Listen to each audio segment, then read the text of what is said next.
Hello, good afternoon. My name is Toya. We're here today, the 10th of July, speaking to, introduce yourself. Hi, I'm Tianna Richards.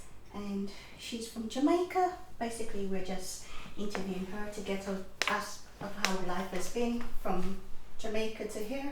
So Tianna, could you tell me a little bit about yourself, please, and what brought you to the UK? Wow, that's always a hard and difficult question to answer. Why is that? Because when people ask you to tell them about yourself, it's like, what do you want to know? All right, I'm Tianna. I am a teacher by profession. I came here to the UK because one, I was teaching in Jamaica for over 12 years, and I just wanted a change. So I said, God, I need a new challenge, and I applied here, and I got through, and so I'm teaching here in Grays, Essex. So what it's been like, the difference between teaching in Jamaica and teaching here in the UK? Alright, so for me, probably it's a big difference. One, I was teaching in an all-girls school in Jamaica, a traditional high school, where the standards and the discipline and behavior is very high. And then now I am teaching at a co-educational school in the UK where kids are very rude. They do not respect their teachers. The majority of them are not motivated to learn, which is quite different in Jamaica, where we see education as a means to elevate ourselves, and it's just the norm there. Everybody is looking to get an education, or most children are, and it is integral in families. Parents push their children. I find over here it's not the same. They just see school as just a way of passing time, and so the behaviors that come as a result of that are not what I am definitely used to back home. And just the whole approach to education. One thing though I must say is a positive is that they're very inclusive. So like students who have special needs, they are not, unless it is extreme, they are still integrated in the mainstream school, which in Jamaica, we didn't even recognize many of the special needs that they might have. So that's a big difference here as well. But I don't know, I think the kids back home were much more motivated, much better behaved, and much more respectful of their teachers. So what you're saying is the kids in Jamaica, you said you teach at an all-girls school. Yeah, secondary. And being from Jamaica myself, who went to a Catholic school, which was both male and female, how would you describe the way how because we had to wear uniforms, and how would you describe the way they present themselves in the uniform in UK and how they do it in Jamaica? What's the difference? That too was another culture shock. So our uniforms back in Jamaica are based on modesty in terms of fully clothed. Females usually have like a tunic or a skirt, and in the country areas and in some town schools as well, the uniforms are actually down to their ankles. Yeah. Back at my school though, it was just moderate knee length. Here I realized that the skirts are really, really short for the girls. I think the boys are generally, in their trousers and shirts and blazers. But that's a difference. So, but most schools in Jamaica, majority of them wear uniforms. I think over here they are sometimes a little bit more relaxed in some of the uniforms for some schools, especially if it is private. So that's a big difference as well. And they dress based on the weather here as well. So they have their stockings or their jumpers to go along with it. But yeah, that's the major difference. It's the skirt length for the females. Okay. Going back to schools in Jamaica, was it a Catholic school you were teaching at? Because I went to St. Catherine High, and going in school, your socks and the M of your skirt had to be like 2 inches apart, so you couldn't really see anything. And it although we had both male and female, it was essentially a Catholic school. So you had to do your morning worship. You had to, if you're late for class, you get detention. If your uniform is not presentable, you do get detention. And detentions are like, sometimes you get detention for the whole week. And if you miss it, it's doubled. So here in the UK, if they do get detention, do you send anyone for detention, and how long do you give them detention for? All right, so 2 questions right there. One, I was teaching at the school was governed by something similar to what they have here as a trust, but it was a group of churches. So it was 4 churches: Baptist, Anglican, Methodist, and Catholic? No, it was not Catholic. Anglican? So Catholic, Anglican, sorry, Baptist, Methodist, and I think the other one was Pentecostal? Wasn't even Pentecostal. I don't remember the other one, to be fair. But it was 4. The reason why I asked, because I know 5. You got the Pentecostal, the Baptist, the Anglican, the Seventh-day Adventist, and the Catholic. I'll have to get back to you on the next one, but I don't remember the 4th church. But those 3 were very, very integral. The uniform, as I said, we weren't required to wear anything all the way down to the ankles. It was just moderate, 2 inches below the knee, and we are known for the school that wears a hat. So that's Westwood High. So we wear that jippy jumper hat. So all girls were expected to wear that hat to and from school. And yes, if you did not comply with the uniform standards, then you would be sanctioned. And they were very strict with certain things. Like, I couldn't wear this hairstyle to Westwood because I was not allowed to wear elastic bands in my hair. I had to wear blue socks with a particular shoes. So no white things on the shoes, no shiny buckles. It must be it was on a heel, so it couldn't be flat, so we had to have sturdy shoes. So they were quite meticulous in terms of the rules that we had to follow for our dress code. Compared to here, school that I'm currently at, they allow them to wear hair extensions. They're allowed to wear jewelry, just knobs. You had asked something else. The second part of the question. Detention. Oh yeah, for detentions, yes, they are given detentions for uniform standards. So if they're not wearing their blazers or ties, or if they're not wearing their the correct shoes, so they are given detentions, and those are done either break or after school. And the parents are called when they have these sanctions after school as well. Yeah. Okay. Going back to detention, because I know in Jamaica, detentions are normally done after school. You have to be in every class, and it's normally done after school, and it's sometimes you get detention for 2 hours, an hour. How long do you, if you have to give detention, how long do you give it for? So at Westwood, our our disciplinary system was a little bit different.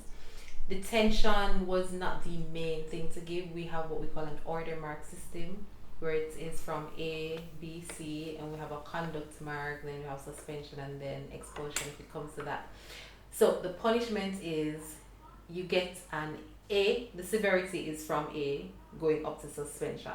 So the least offense would be an A, and you would get order mark duty, which is after school.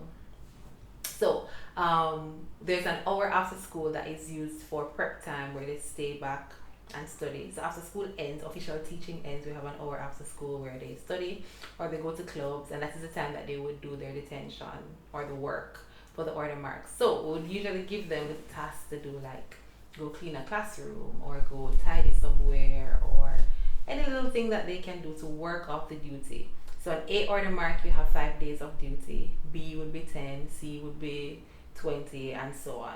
And they would have to complete all of that to kind of write off the order mark from their file. Yeah, so that's what we would do. Okay. You came from Jamaica here to be a teacher, and how do you find living in Grace so far? And I know it might be a different culture shock for you. How does it affect you, and what culture shock what were you expecting? Because you know, you might expect something. People do say experiences are different. I might have a good experience coming from Jamaica to here in the UK. Your experience might be different from mine.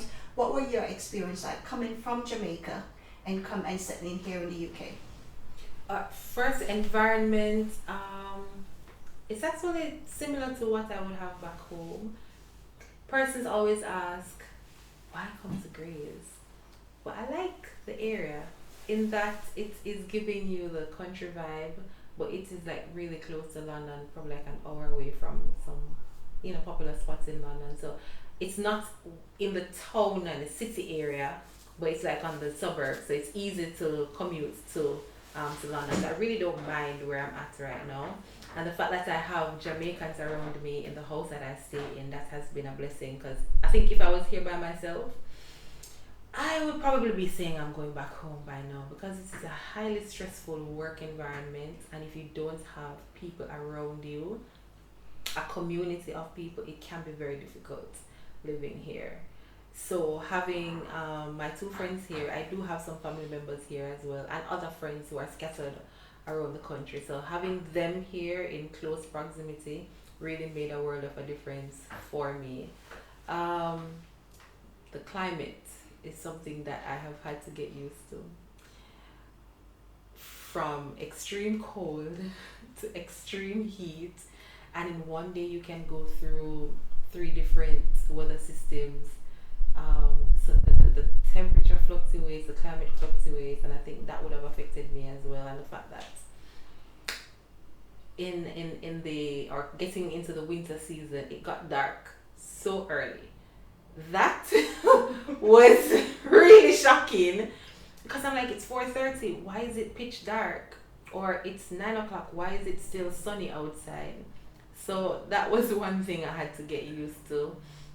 And it kind of affects your sleep pattern as well, because you'll be sleeping, especially when the time, like now, it's 4:30 and it's bright outside. And you'd be like 2, 3 in the morning, and it's like, and the light just comes in and you're up, and then that is it. So I find that I was getting like really tired easily, and I think it affected other things physically, like my hair texture changed in the couple months that I was here. That changed. Skin, because you have to be extra careful now with moisturizing and making sure that you're using and it makes you use sunscreen. Well, no, I have to, because the sun here is a different heat than what I experienced in Jamaica. So even those little things, I have to be mindful of my diet in terms of extra supplements, because you know it's easy to get sick because of the changes in the weather. So you know, those little things would have affected just the day-to-day routines. Going back to using sunscreen, we're from Jamaica, and a lot of people say to us, you're from a hot country, you must be used to the sun. Mm-hmm. What's that, in your experience, what it is? Because in my experience, I always say the sun here is different from the one back home. It's not as hot as it's here than what it is back home. So in your experience, what is that like? It's kind of tricky, because I find that it's a different feeling from the sun. It's very humid here when it gets very hot, and so it's just this heavy heat that is just settling. Whereas in Jamaica, it's a bit more windy. I mean, it can be hot, but you just find a tree, you sit down under the tree, and it's cool, and there are places to go if you want to cool off. Whereby here it just feels like it's flat and everything is just pelting down on you. And so I never used to use sunscreen unless I'm going to the beach and I'm going to be out in the open sun for a very, very long time. Typically on a day-to-day basis, no. And the temperatures can get a little bit higher than what's over here, but as I said, it's just very humid here in the UK. What's the food difference be like for you? Oh my gosh. Alright, now we're getting into it. I'm very picky with food. I'm so picky with food. I will eat the same kind of diet, and then complain about it, but still eat Give us it. an example. All right, so there's something that I absolutely love. I love plantains. I would eat plantains every ripe plantains every single day. So I think coming here, that was like one of the main things I was looking for. I immediately found a shop that sold plantains, and I've been getting it ever since. But some other things that I would eat, like the sweet potatoes, it was so different because here it was soft, whereas back in Jamaica it's kind of, it's harder. I don't eat yam, but I know the yam here is very different as well. But I've found in Grays some of the things that I would eat. And so that has been good. I get excited when I see Jamaican food. So like when I went to Brixton and I saw the stores with the different branded stuff that we eat back home, I was so excited. So your salt beef and your pigtail. Right. So I find that I cook a lot more here, unfortunately. I cook a lot more here than I would have done back home, because if you want food, it's gonna be fast food, and you know that is not healthy, not sustainable either financially as well. So they do a lot of fries, a lot of fried chicken, and so on. So most times I prefer to cook my meals to make sure that I'm eating what I want, and it's a little bit healthier as well, because I know what is going in there. I know what I'm eating. And you said, going back to the community, that you said, back home, if you don't want to cook, you don't have to cook. No. Because some neighbours, you've got family members live close by. Because in the community where I'm from, if we don't cook, you'll have neighbours left, right and centre will give you dinner. You've got family members which are close. Yeah, family members will be there. Yeah, you can always, and the beauty about it too is that we have food right in our backyards. The fruits. Oh, I miss my Jamaican fruits. Give us an example of your fruits that you miss. Naseberry, Jamaican Otaiti apple, soursop, sweet sop, tamarind. I haven't had that in a while though. Mango. Oh my gosh, the mangoes here Which are not the real mangoes. East Indian. Girl, now you're talking. East Indian. I love blacky mango as well. Yeah, I tasted the mangoes here and it was green. It wasn't juicy. It wasn't as sweet. It was green. I love oranges. And oranges here are quite okay for me, actually. But those fruits, yeah, I miss those. I miss the avocado, pear, as we call it. I see it here, but they tend to not be as dry as we're used to. Tend to be a little bit watery. But that's the difference. They're not pear. You've got avocados and you've got pear. But I've seen pear in Grays. That's not proper pear. Right. But yeah, breadfruit. A good nice roast breadfruit, sugar cane. So these things that I would have taken for granted back home, because I have sugar cane at home. I have an apple tree, I have a mango tree, I have all the little fruit trees there, or even just a vegetable garden. My father used to plant yam right in the backyard, sweet potatoes, carrots, tomatoes, all of these all things. Your vegetables and fruits there. are fresh compared to Exactly. Eggs, because we have chickens, we have ducks. So, we could have those at our fingertips. Right now, I'm quite concerned about the type of foods I'm eating, because they have a lot of preservatives. If I'm getting it out of a package, clearly it's not going to be fresh. And even some of the foods here, I think they have, like the plantains too. I have to be very careful with the plantains that I take, because sometimes you can see like it is partially green, not fully ripe. And so that's a concern too. Like, what are they doing to the food? I'm not eating the freshest food. It's not like from farm to table like back home, where you have control over these things. So that is worrisome. And how do you find socializing with people in your area, your neighbors, at school, on the road? How do you find? I know back home it's easy to socialize with someone. Mm-hmm. You can walk past someone and the integrate that you have with them is as if you've known them for a long time, and I don't know if where in Jamaica you're from, they they've got a saying, if you come to my house once, you're a stranger, the second time, you're a family. So I don't know how you see anyone here in UK where you could see them in that light. Apart from my family who's here and the friends that I know, the persons that I've met who I can say that about have Jamaican heritage, or they are Jamaicans.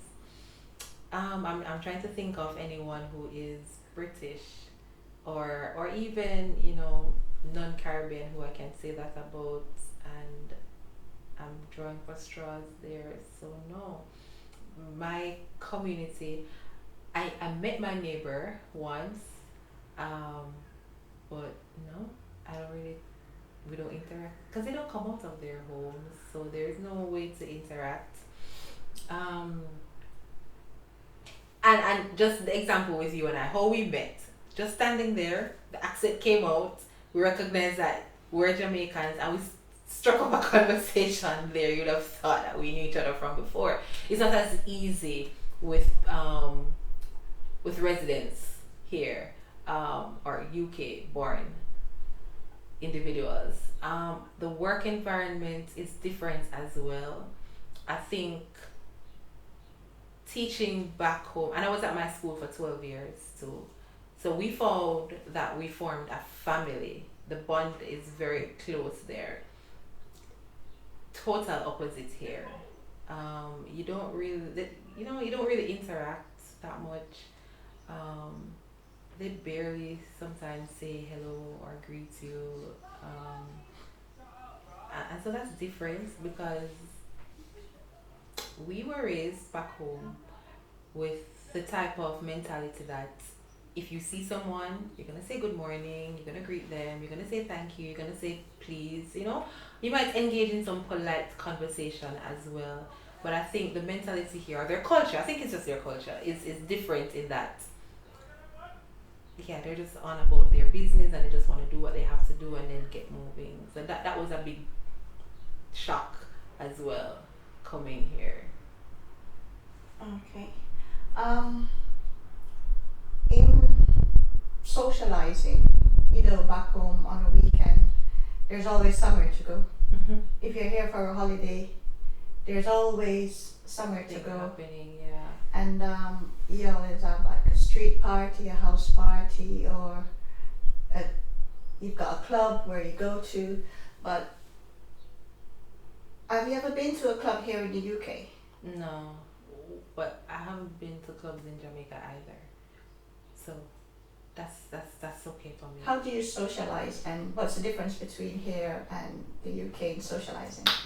Okay, so I if I'm describing my personality in terms of socializing, I'm an ambivert in that I like to be in my own space at some time. So I'll be at home just watching series or just reading a book or just talking on the phone, and I'll keep myself entertained at home.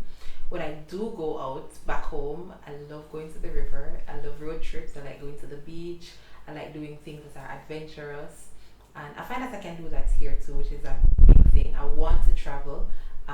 So this opens up the opportunity for that as well. So I think I'll be more outgoing here than back home. Or probably, yeah, maybe more outgoing.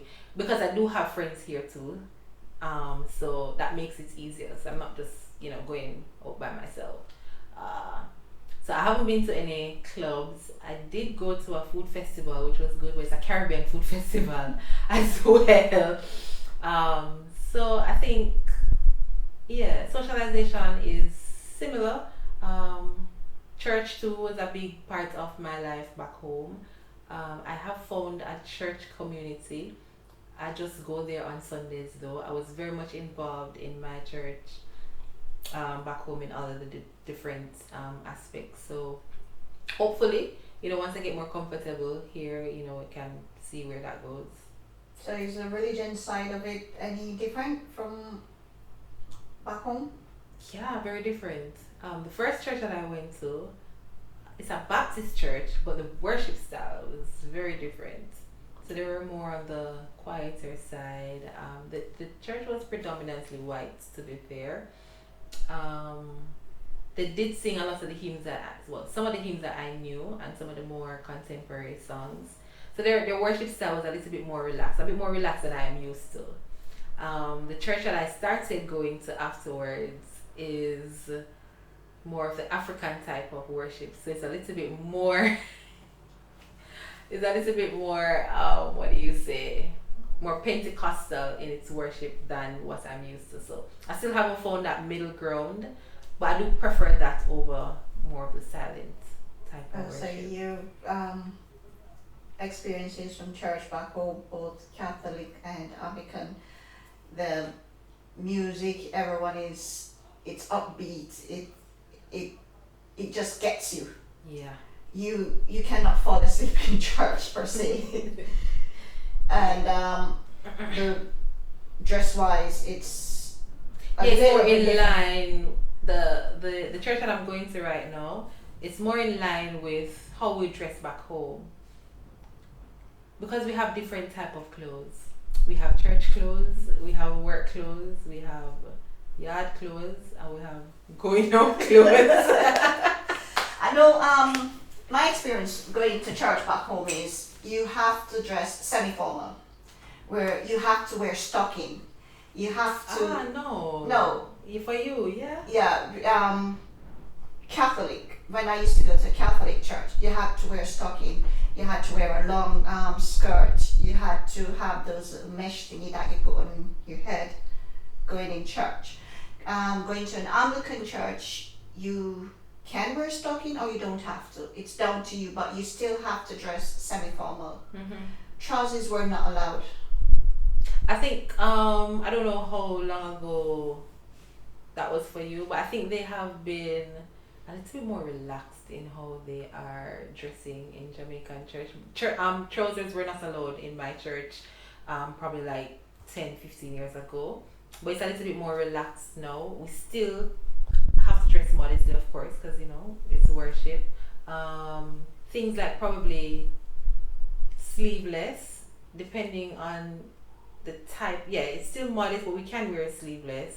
It's not a requirement that you wear a hat or a stocking or heels or so it's a little bit more relaxed.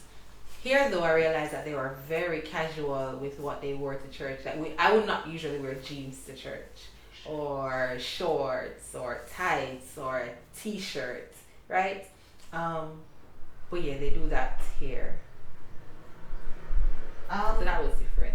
Food wise, how do you don't normally go out and eat, but if you do decide to go out for a meal, how do you choose where to go? And you just go, or you just make a decision? Because you're a picky eater, so you have to think about. For me, I'm a picky eater as well, and I love my kitchen. Mm-hmm. As a Jamaicans, we love our kitchen because we were brought up, you have to cook. And going out for a meal, it's something where you think about what you want to eat. And we mostly go like for Chinese or... Really? I go for chicken is a safe bet. Chicken is a must. Yeah, safe bet. I'm not a big seafood fan. No. And I'm not big on foods from different cultures actually. So most times if I'm going out to eat, I had planned this with my friends. We'd say, okay, we go to one of the malls that have different, food stall, and we can choose from there. And I oftentimes go for Jamaican themed restaurants. Or if I do go to like I will go to an Italian restaurant, I'm gonna be taking a pasta or pizza. Something that is simple. So nothing too fancy where they have a lot of sauces or a different type of protein and the preparation style. So I'm very basic when it comes to foods. Is it because the way how they season their food? Because Oh no, this is from back home too. Oh, okay. So it's not just because I'm here, but that's a part of it too, because they don't season their foods. I was just sharing that with one of my students today that, she was telling me about Nigerian food, and she said that she wanted to try different cultures, and I'm like, okay, you need to try the Jamaican food, have you? And she said, no. I said, Nigerian, African, we're kind of similar in terms of what we eat and how we prepare, and the fact that we actually season our food. So jerk chicken is always one of the top ones that people want to try, and I think a lot of the restaurants in the UK, if they are Jamaican themed, they're gonna have some sort of jerk chicken or the variation there. Doesn't match up to what we have back home, but A for effort.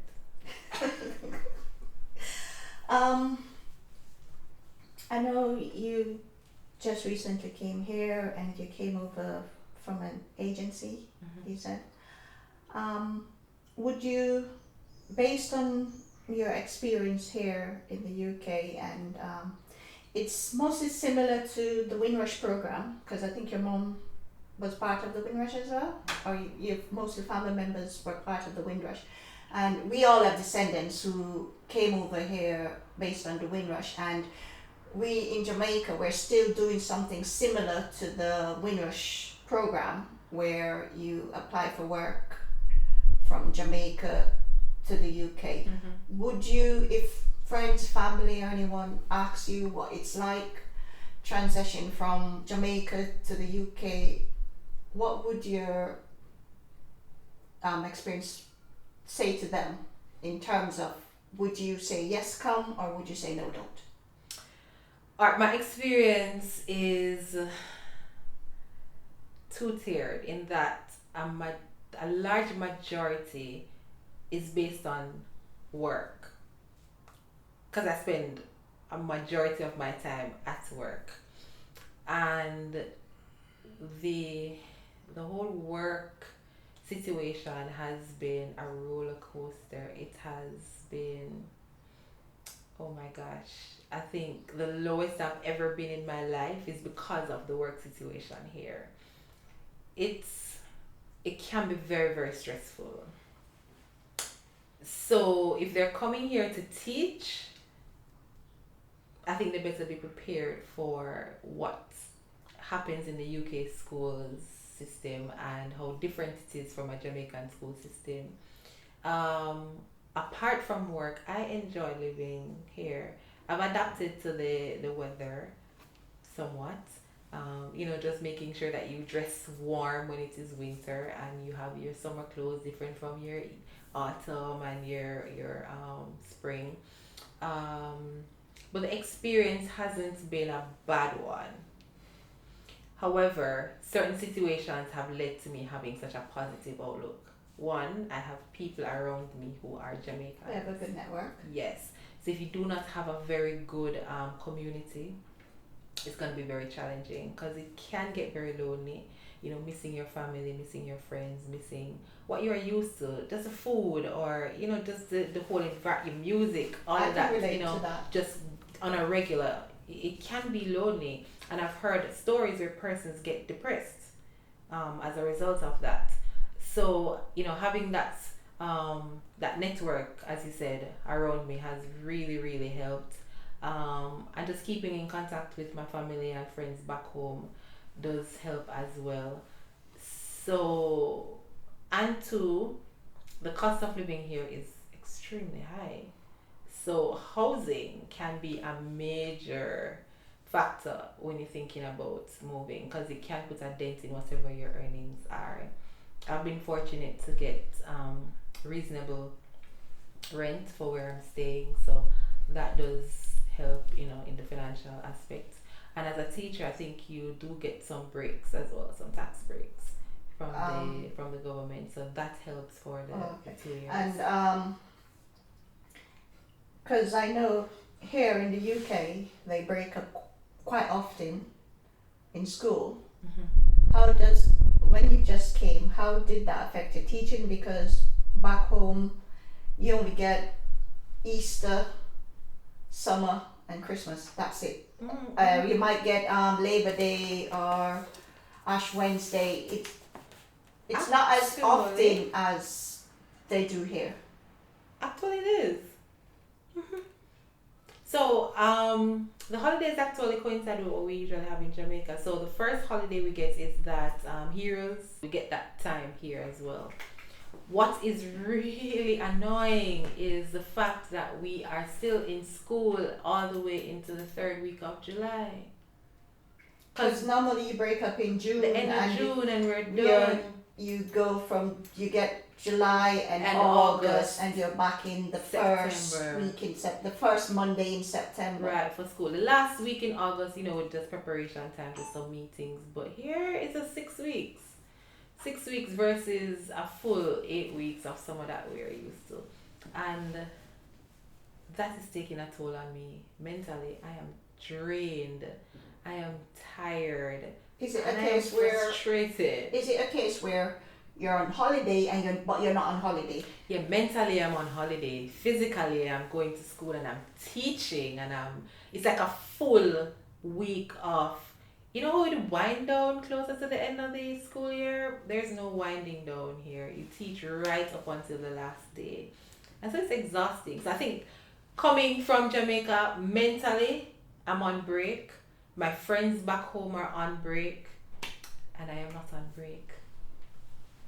And some schools here actually, because I go on break next week Friday, some schools go until the other week. So they really just get 5 weeks of summer. So that's different. That's different. And I realized too that their work days are very, very long. In what way? There are some days that I have to be at school until 7 p.m. because we have parent afternoons or meetings. Usually when we have meetings back in Jamaica for parents, it is a part of the school day.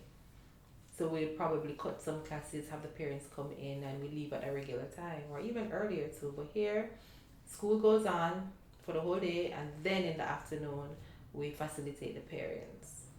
I know you teach at a high school, right? And high school in Jamaica is, I think, or secondary, because the level of education is a little bit different.